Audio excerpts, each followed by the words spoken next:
Imagine a world where 1 in 3 Black women feel their race or ethnicity has stunted their professional growth. Yes, you heard it right. A shocking 1/3 of Black women in the United States experience racial bias at their workplaces, according to a study by Lenin.org and McKinsey & Company. This isn't just about overt racism. It's about the subtle, insidious microaggressions that Black women face daily.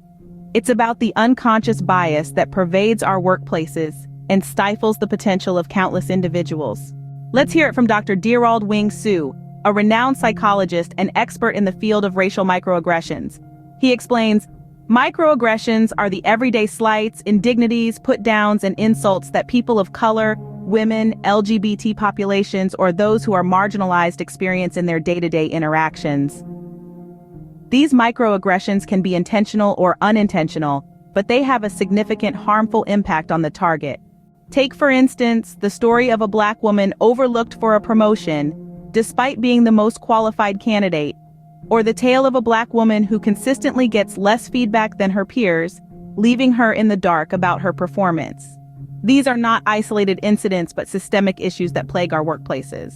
Now, consider the insights of Dr. Robert Livingston, a lecturer at Harvard Kennedy School and an expert on diversity and inclusion. He argues, it's not enough to simply be aware of racism. We must actively work to dismantle it.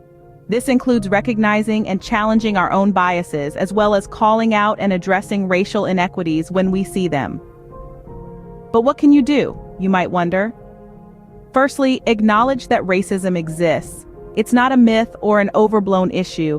It's a harsh reality for many Black women in the workforce. Secondly, educate yourself. Learn about microaggressions and how they manifest in the workplace. Understand the difference between intent and impact.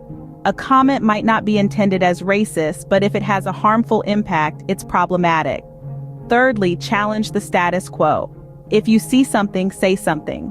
Silence only perpetuates the problem. Lastly, advocate for change. Support policies and practices that promote diversity and inclusion. Encourage your organization to provide unconscious bias training.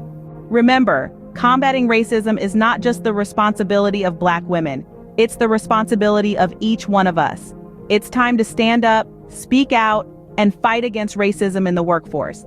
Because every woman, regardless of her race or ethnicity, deserves to be treated with respect and dignity. She deserves to thrive in a workplace that values her contributions and recognizes her worth.